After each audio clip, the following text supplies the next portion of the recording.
Hey Lions fans, welcome into another edition of the Coaches Show. We're real excited to have Coach Trask join us. Coach, thanks for coming. Absolutely, thanks for having me, Ben. We're starting play this weekend, Yes, sir. You guys are going down to Mobile, but tell us about the rest of your early season schedule, some challenging teams in there. Yeah, definitely. Yeah, so this weekend, opening up down in Mobile, we're going to get some good weather, mid-70s, a lot of sun, so that'll be fun. No snow? No snow down there. That's all melted away. They had an absolute historic event last week, which worried us a little bit, but we're in good shape when we go and play. So we're going to play Saturday and Sunday down there, doubleheader. We'll play a 7-inning game and a 9-inning game both days. So good opportunity to get a bunch of innings in and a chance to get some of our pitchers that are trying to prove themselves and work for spots later on in the year. They're going to get a good chance to work and against another team and have some serious competition down there. So Mobile is a very good offensive team. They have some pitching depth and they've done a lot of good things in the past, and just a lot of new faces coming in with Kyle Friday's club this year. He was the interim head coach last year and he was tagged full time starting in the summer, so I know he's really excited, and this new crop of guys he's come in is going to be a good brand of baseball to match up with, for sure. Yeah. Now, how much does the number of games that you play, you guys play probably twice as many as, say, like a basketball team, Sure.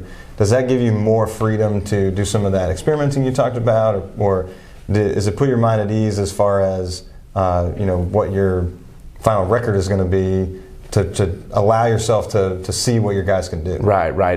Yeah, it's awesome being able to play 4 games in a weekend. So that's one of those things where the opportunity for our depth and our guys to get some playing time out there, it's fantastic. If we're only playing a doubleheader on a weekend, it'd be really hard to see just exactly what we have, and then just getting these guys revved up for conference play and seeing who we have is what February is all about. So record, of course, you want to go out and compete and play well every day, but the records really don't dictate too much. If you take care of business in conference and Bowling Green, you're set. So a good record throughout the year is going to help you with at-large and things That's like important. that. But with a team like this, with so much depth, I think the most important thing about this February is going to be opportunities and seeing the cream rise to the top. Yeah. And then you talk about the depth of the team this year. You were excited about that in the fall, and we were just talking about FHU. Yeah, it's the closest I've seen it. Being down here for about almost a decade now, it's nice and tight. So guys are pushing each other. I think that's made practices more competitive. I think that's made inter squads. The energy has stayed the same throughout, whereas in some inter squads in the past, guys are getting a little complacent, and some guys just feel like, man, my opportunity might not be there because I'm so far behind.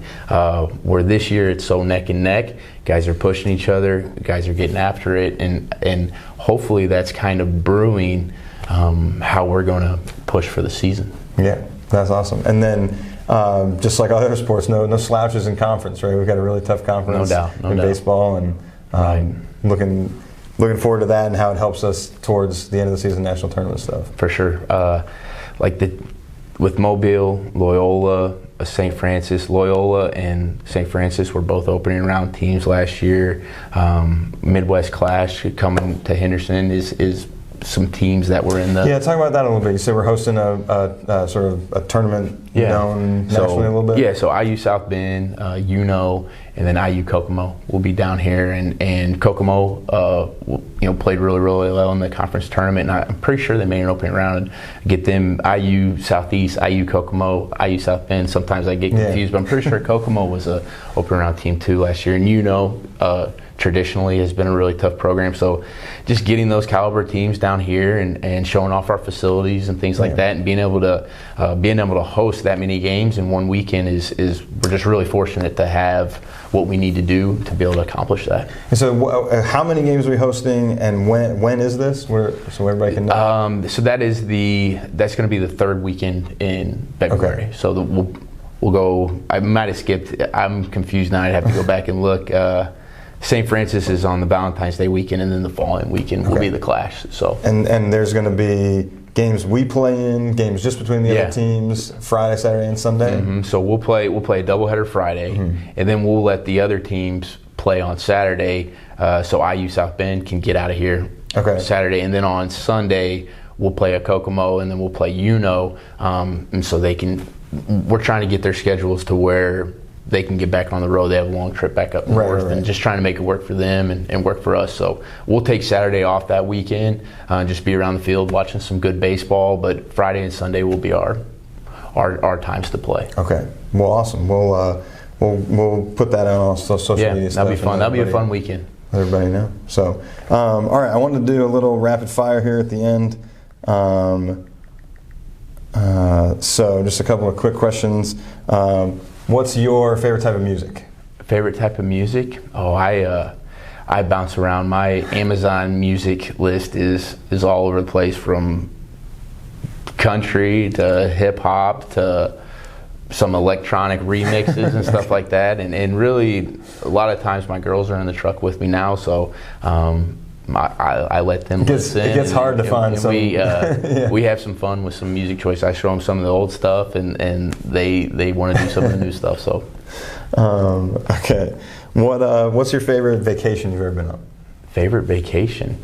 I would say it's not necessarily a vacation, but when I was a senior in high school, going into my freshman year, I was able to go over to Europe and play for 2 weeks with a Team USA. It wasn't affiliated out of Cary, but it was another Team USA affiliate, and played in a tournament over there and spent 2 weeks in Europe. And that was a lot of fun, playing some good baseball and seeing a lot of historic sites and castles and things like that. That was a lot of cool. That was a lot of fun. Yeah, that's awesome. Yeah. What about favorite thing to do outside of baseball? Hang out with the kids. You know what I mean? Yeah, be a dad. You know, that's by far my favorite thing to do at this point. You know what I'm saying? So, but if I'm not thinking baseball, I'm thinking kids and wife. You know what I mean? Yeah. So I don't have hobbies at this point in time. Springtime is a lot of fun, but we stay busy. We stay rolling. Yeah. And then what about just like a memory? Maybe something like you told. What's your favorite memory from Freed-Hardeman? You said you've been here almost 10 years now, off and on. Is there a game you remember, a play, just like decision you made as a coach or something? Just all the memories I have with Coach Estes and JD Flowers and Tim Kay and Kyle Douglas and Kyle Parrish and Vance Gorman, and just all these relationships with coaching staffs. So just funny memories. But I mean, one of my favorite ones ever with Coach Estes, we go up to play Columbia, and we're staying in Kingdom City at a Super 8, and we're on the lower floor, and it's just freezing in this room. And it's like, well, we'll be all right. We put our hoodie, and our comforters are like that thin. You know what I mean? So we wake up in the morning, and like we can see our breath. It's like, this is not right. And I look over, and John is in his hoodie with it completely pulled, and you can't even see his face. And I'm like, man, we got to go say something. And we see the curtain, or kind of fluttering. We had left the window open all night.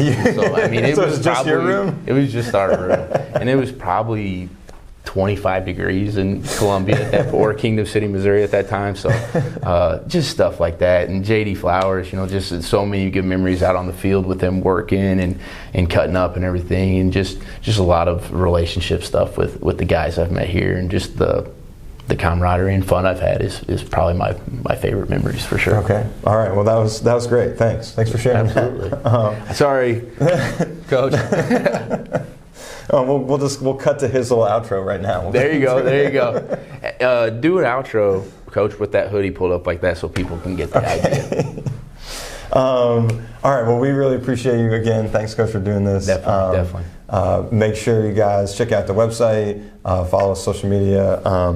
The Lions, when we release this, you guys will be playing on Friday. Yeah. So new schedule. It was Friday, but Saturday. We'll be playing Saturday, okay. Sunday. Yeah. So playing on Saturday this weekend. Make sure you follow the Lions, and watch us. And one quick thing with social media.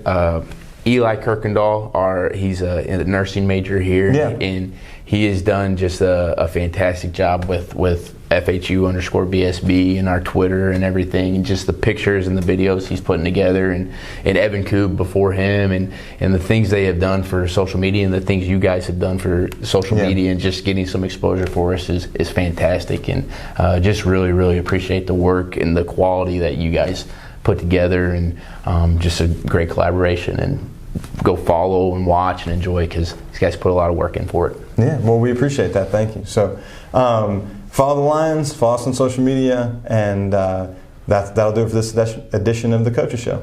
Go Lions.